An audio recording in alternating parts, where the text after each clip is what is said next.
ये movie start होता है, हमें दिखाया जाता है इस मूवी की मेन कैरेक्टर जिसका नाम गुआन होता है उसके ऊपर। वो एक ऐसे समय पर पला बड़ा था जिस समय हर एक किंगडम के बीच अराजकता चल रहा था, यानी कि एक किंगडम दूसरे किंगडम को अपनी ताकत से हथियाना चाहते थे। इसमें सोंग नाम का एक किंगडम होता है जिसको जिन्स नाम का एक किंगडम हथियाना चाहता है, जिसकी वजह से सोंग और जिन्स के बीच में एक बहुत ही बेहतरीन बैटल होता है जिस जंग को जिन्स विन कर जाते हैं, जिसकी वजह से सोंग किंगडम जिन्स के कब्जे में आ जाता है। और मैं आपको पहले से बता दूं, गुआन सोंग की किंगडम से ही होता है, जिसके बाद से जिन्स किंगडम वहां पर नहीं रुकी और एक एक करके कबीले और किंगडम को हथियाने लगे, जिसकी वजह से जिन्स की अपनी मनमानी और अत्याचार बढ़ने लगा। जिसके बाद हमें दिखाया था उत्तर की तरफ से एक किंग जिसका नाम मंगोल खान होता है। उत्तर में बढ़ते हुए अत्याचार को रोकने के लिए मंगोल खान जिन्स के खिलाफ जंग छेड़ देते हैं। उस जंग में जिन्स की सैनिक की टुकड़ी 3 गुना बड़ी होती है, लेकिन खान के सैनिक तीर चलाने में बहुत ज्यादा माहिर होते हैं, जिसकी वजह से वो युद्ध जल्द ही पलट जाता है और जिन्स पीछे हटने लगे। जिसके बाद हमें दिखाया था जिन्स की टुकड़ी के पीछे खान की एक टुकड़ी पड़ गई थी और खान की टुकड़ी पत्थर के बीच में जाके रुक जाती है, क्योंकि उन्हें लगता है कि ये उनकी कोई चाल भी हो सकती है। जिसके बाद बे सोल्जर वहाँ से जाने की कोशिश कर रहे थे, पर उसी समय चट्टानों के ऊपर एक लड़का दिख जाता है उन्हें। जिसके बाद एक सैनिक तीर चला देता है उसके ऊपर, पर वो तीर उस लड़के को लग पाता उससे पहले ही वो तीर एक अलग से साइड में जाके गिरा,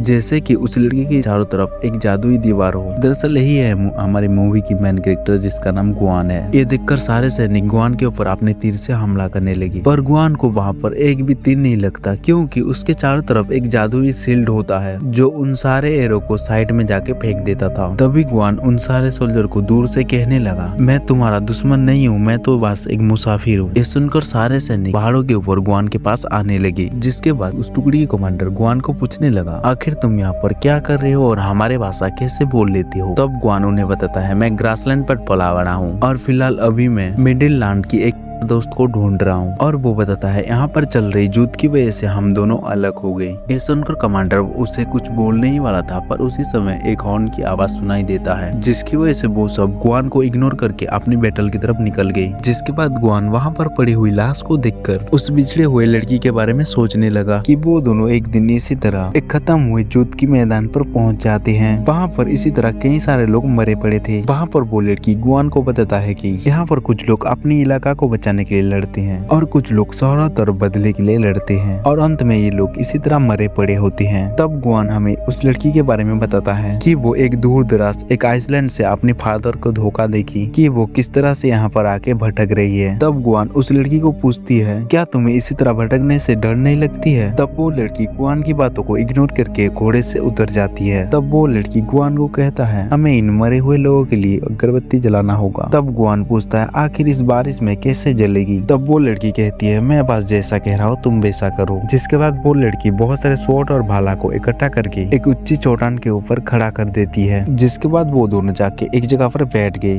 तब गुआन पूछता है, आखिर तुम इस हथियार को ऐसे क्यों रख? गुआन ये कहते ही उस गड़े हुए भाले के ऊपर बिजली गिरने लगा और इसी तरह चारों तरफ वहाँ पर आग फैल गई। बिजली गिरते समय गुआन उस लड़की को बचाने की कोशिश करता है, क्योंकि उसे डर होता है कि उस लड़की को कोई चोट ना लग जाए। इससे हमें साफ साफ पता चलता है कि आखिर गुआन उस लड़की को कितना ज्यादा चाहता है। तब वो लड़की गुआन को कहता है, मैंने सुना है तुम लड़ाई सीखना चाहते हो और तुम्हारा साथ सिफू भी है। तब गुआन वहाँ पर कहता है, मैं अपने लोगों और धरती के लिए लड़ना चाहता हूँ। और वो कहता है, हालांकि मैं इतना ज्यादा स्ट्रॉन्ग नहीं हूँ, पर मैं इस धरती के लिए अपनी जान भी दे सकता हूँ। वहीं पर वो लड़की कहती है, तब तो तुम्हें मुझे भी प्रोटेक्ट करनी होगी। तब गुआन वहाँ पर कहता है, तुम चिंता मत करो, मैं तुम्हें कभी भी कुछ होने नहीं दूंगा। ये सुनकर उस लड़की के मन में गुआन के लिए और भी ज्यादा प्यार बढ़ जाती है। जिसके बाद वो लड़की गुआन के लिए एक अनोखी तरीके से खाना भी बनाती है और वो लड़की वहाँ पर गुआन को कहती है कि मैं खाना बहुत अच्छा बनाती हूँ। दरअसल इस लड़की का नाम जीहूंग होती है। जिसके बाद गुआन कहने लगता है, मुझे पता नहीं था कि मैं इस लड़की के बंधन में बंधने वाला हूँ। जिसके बाद समय के साथ साथ इन दोनों का प्यार और भी ज्यादा गहरा होने लगा और इसी तरह गुआन एक दिन अपने साथ सिफू के पास चला जाता है और उसके 7 गुरु बहुत ज्यादा कमजोर होते हैं, लेकिन वो लोग गुआन के बारे में अच्छा ही सोचते हैं और उसे हर बारी किस तरह से जिंदगी जीते हैं उसका सलाह देते थे। और इस समय गुआन बहुत ज्यादा कमजोर भी होता है और उस समय जीहूंग एक जगह में छुप के ये सब कुछ सुन रही थी। तब जीहूंग गुआन के पास आके कहने लगी, ऐसे तो तुम कभी भी लड़ाकू नहीं बन पाओगे, क्योंकि तुम्हारे सिफू के पास हथियार तो है, लेकिन वो हथियार दुश्मन को कभी भी छू भी नहीं पाते हैं। यानी कि जीहूंग का गुरुओं का मजाक उड़ा रही होती है, क्योंकि उसके सारे गुरु कॉमेडी टाइप की होते हैं। जिसकी वजह से जीहूंग गुआन को स्ट्रॉन्ग बनाने के लिए दुनिया के सबसे स्ट्रॉन्ग 5 गुरुओं में से 2 ड्रैगन सॉर्ड के पास ले जाता है। दरअसल ड्रैगन सॉर्ड जीहून की दादा है, जिसकी वजह से ड्रैगन्स और गुआन को अपनी कला सिखाने के लिए मान जाते हैं। और अब गुआन की ट्रेनिंग हर दिन चलने लगा, जिसकी वजह से गुआन अब सभी कलाओं को सीख चुका था। इसी तरह कई महीनों के बाद गुआन एक आखिरी कला सीखता है जिसका नाम ड्रैगन क्विक होता है, जो सभी मूव्स में से ये बहुत ज्यादा खतरनाक होता है। और ड्रैगन क्विक में ये होता है कि एक के ऊपर हमला करके दूसरे के ऊपर बिना छुए उसे चोट पहुंचा सकते हो। और अब गुआन की ट्रेनिंग खत्म हो चुका था, जिसकी वजह से जीहुन को अपनी पीठ पे उठा के एक सुंदर सी जगह पे चलते हुए बात कर रहे थे। और उस दौरान जीहुन गुआन को ग्रासलैंड घुमाने के लिए जिद कर रही होती है, क्योंकि ग्रासलैंड बहुत ज्यादा सुंदर और कोई नियम नहीं होता है वहाँ पर। और आप एक बार जान लो, गुआन की मॉम ग्रासलैंड पर ही है और गुआन भी वहाँ पर बचपन से पला बड़ा था। पर पहले उसकी माता पिता सोंग में रहा करते थे, जो कि फिलहाल जिन्स की कब्जे में आ चुकी है, जिसकी वजह से गुआन और गुआन की माँ ग्रासलैंड चली गई। और वो दोनों वहाँ पर डिसाइड करते हैं कि अगर वो दोनों कभी जुदा हो गए तो अपनी अपनी एक चिन्ह की मदद से वो दोनों एक दूसरे को ढूंढेंगे। गुआन जीहुन को एक मिंग पत्ता देता है, जो गुआन की आगे की दिशा हर बारी बताएगी। और जीहुन गुआन को एक चित्र बना के दिखाती है, जिस चित्र का नाम मूर्ख होता है। वो चित्र की पूंछ हमेशा जीहुन की दिशा बताएगी, यानी कि वो दोनों कभी इस दुनिया के अंदर खो गए तो चित्र को पत्थर में ड्रॉ करके एक दूसरे को ढूंढेंगे। और गुआन वहाँ पर कहता है, इस निशान की पूंछ मेरे आगे की दिशा बताएगी। तब जीहुन कहती है, ठीक है, दुनिया चाहे कितनी भी बड़ी क्यों ना हो, इस निशान की वजह से हमारे रास्ते कभी भी जुदा नहीं होंगे। तभी प्रेजेंट वाला गुआन कहता है, कभी कभी रास्ते अलग हो जाते हैं, जमीन की विशालता से नहीं, इस दुनिया की बुनियादी नियमों के लिए। ये कहकर सीन चला जाता है पास्ट वाले गुआन के पास। गुआन की 6 सिपुस गुआन को ढूंढते ढूंढते उसी रहस्यमयी आइलैंड में जहाँ जीहुन का पिता रहा करते थे, जिसकी वजह से वहाँ पर सिपुओं को किसी ने बेरहमी से उन्हें मार दिया होता है। अपनी सिपुओं की मौत देखकर गुआन वहाँ पर फूट फूट के रोता है, क्योंकि वे सब गुआन को ढूंढने के लिए ही इस आइलैंड पर आए थे। और अब गुआन को लगने लगता है कि उसकी सिपुओं का मौत जीहुन का पिता ने ही किया होगा, क्योंकि ये आइलैंड उसी का है, जिसकी वजह से वो जीहुन को जाकर कहता है, ये सब तुम्हारे पिता ने ही किया है। और वो कहता है, मेरे सिपू मुझे सही कहते, किसी अजनबी के ऊपर कभी भी भरोसा मत करना। ये कहकर वो जीहुन को कहता है, आज से तुम्हारा रास्ता और मेरा रास्ता अलग होगा। जिसके बाद वो गुस्से में वहाँ से चला गया। फिर कुछ दिनों सफर के बाद गुआन को ग्रांड सिपू एक जगह पर मिल जाते हैं, क्योंकि वो सिर्फ अकेले वहाँ से बच गए थे। तब वहाँ पर ग्रांड सिपू गुआन को बताते हैं, जीहुन का पिता ने उसके गुरुओं का कत्ल नहीं किया, क्योंकि वो द्वीप पर उस समय मौजूद नहीं थे। ये सुनकर गुआन की आंखों में आंसू आ जाते हैं,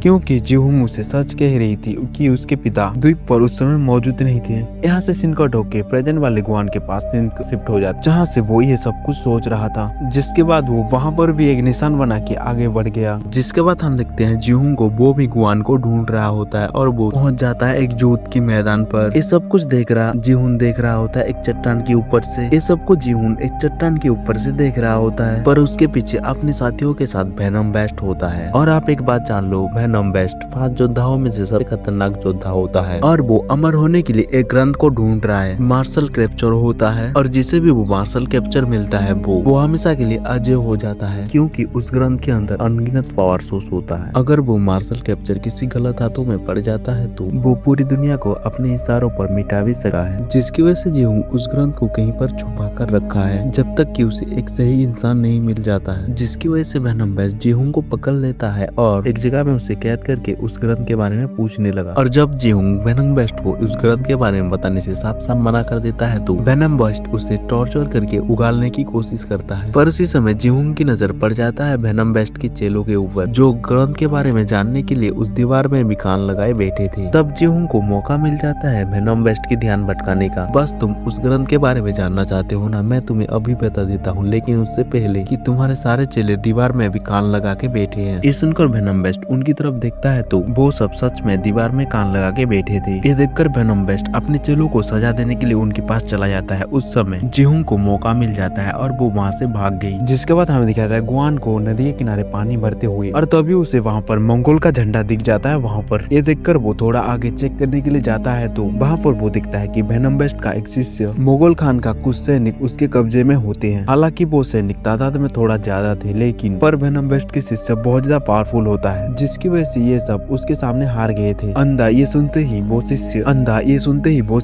गुआन के ऊपर अपनी कैप से हमला कर देता है, और उसी तरह हम देखते हैं उसकी कैप ब्लेड की तरह तेज होता है। जैसे कि आप लोगों ने कॉम्बैट मूवी देखा हो तो आपको पता होगा कि इस तरह के कैप यूज करने वाले कितने ज्यादा खतरनाक होते हैं। और इसी तरह वो गुआन को अच्छा खासा टक्कर देता है, लेकिन गुआन को मार्शल कैप्चर ग्रंथ की कुछ पावरफुल फ्लेम उसे आती थी, जिसकी वजह से वो उससे उसे वहाँ पर मार गिराता है, जिसके बाद वो अपने भाइयों के पास जाके गले लग जाता है। तब बंदा गुआन को बताता है तुम्हारी मदर अभी ग्रासलैंड पर है और वो तुम्हारी आने का इंतजार वो कब से कर रहे हैं, जब से तुम मिडिललैंड की तरफ गए थे। ये सुनकर अंधा को गुआन कहता है मैं फिलहाल अभी एक मिडिललैंड की लड़की को ढूंढ रहा हूँ, और वो कहता है हम लोग इस युद्ध की वजह से अलग हो गए हैं। ये सुनकर अंधा कहता है तुम उसका चिंता मत करो, तुम बस ग्रासलैंड चलो, फिर मेरे पिता खान को कहकर हम उस लड़के को जल्द ही ढूंढ लेंगे। ये सुनकर ग्रासलैंड जाने के लिए गुआन भी मान जाता है क्योंकि उसकी माता भी वहाँ पर होते हैं। और दूसरी तरफ हमें दिखाया जाता है वेनम वेस्ट और वेनम वेस्ट की शिष्य जीहुंग को हर एक गाँव में तलाश कर रहे हैं। और उसी समय हमें दिखाया था जीहुंग को एक गाँव में अपनी भेष बदल के छुपी हुई, पर वहाँ पर वेनम वेस्ट और उसके शिष्य आ गए थे और वेनम वेस्ट के शिष्य उस गाँव की हर एक औरत को पकड़ के उसके फेस को देख रहे थे। वहाँ पर उससे पहले जीहुंग पकड़ में आ जाती तभी वहाँ पर चीन के कुछ सोल्जर आ जाते हैं, जिसके बाद वेनम वेस्ट की ध्यान उस सोल्जर के ऊपर हो जाता है, जिसकी वजह से जीहुंग वहाँ से बच निकलती है। और तभी हम देखते हैं वेनम वेस्ट की पावर जो अपनी हाथों की फ्लेम से ही उन सभी को हवा में ही उछल देता है, और वेनम वेस्ट एक हाथ में ही घोड़े को पकड़ के सैनिक के साथ दूर फेंक देता है, जैसे कि ये सोल्जर उसके लिए एक खिलौना है। और तभी यहाँ से सीन कट होके हमें दिखाया था गुआन और जीहुंग आखिर किस तरह से मार्शल कैप्चर ग्रंथ को हासिल किए थे। जब गुआन की ट्रेनिंग चल रहा था उस समय जीहुंग बीमार हो गई थी, जिसकी वजह से आसमान की चट्टानों को चढ़ाई करते हुए मोंगसेट लाइट नाम का एक महान गुरु के पास गए थे। वहाँ से गुआन उस ग्रंथ से सीखा था कि नोवेन फ्रोस्ट को किस तरह से यूज करके लड़ाई के साथ किसी की जान भी बचाया जा सकता है। वहाँ पर गुआन उस ग्रंथ की कुछ फिल्म सीखा था, और गुआन वहाँ पर मोंगसेल लाइट के साथ कुछ दिन ट्रेनिंग करने के बाद मोंगसेल लाइट ने मार्शल कैप्चर ग्रंथ को इन दोनों को उसका प्रोटेक्ट करने के लिए दिया था, क्योंकि मोंगसेल लाइट बहुत ज्यादा ओल्ड हो चुका था और वो फिलहाल इस समय उस ग्रंथ को संभाल के नहीं रख पाएगा, जिसकी वजह से वो उन दोनों की नेक दिल्ली देकर वो ग्रंथ उन्हें दे दिया था। और अब हम देखते हैं गुआन अपने भाइयों के साथ पहुंच चुका था ग्रासलैंड पर, जो कि वाकई में हम देखते हैं वहाँ पर ज्यादा नियम नहीं होता है। जिसके बाद तो वो सबसे पहले वहाँ की किंग खान से मिलता है। वहाँ पर हमें पता चलता है कि किंग खान गुआन को भी अपने बेटे की तरह मानते हैं। जिसके बाद खान गुआन की बढ़ी हुई पावर की तारीफ करने लगे। जिसके बाद वहाँ पर गुआन की मदर वहाँ पर आ जाती है और वो गुआन को देखकर गुआन को अपने सीने पर लगा लेते हैं। तब उसकी माँ गुआन को पूछते हैं तुमने मिडिललैंड पर अपने पिता की समाधि देखी क्या? तब गुआन वहाँ पर हाँ में सर हिलाता है। जिसके बाद हमें दूसरी तरफ दिखाया जाता है जीहुंग को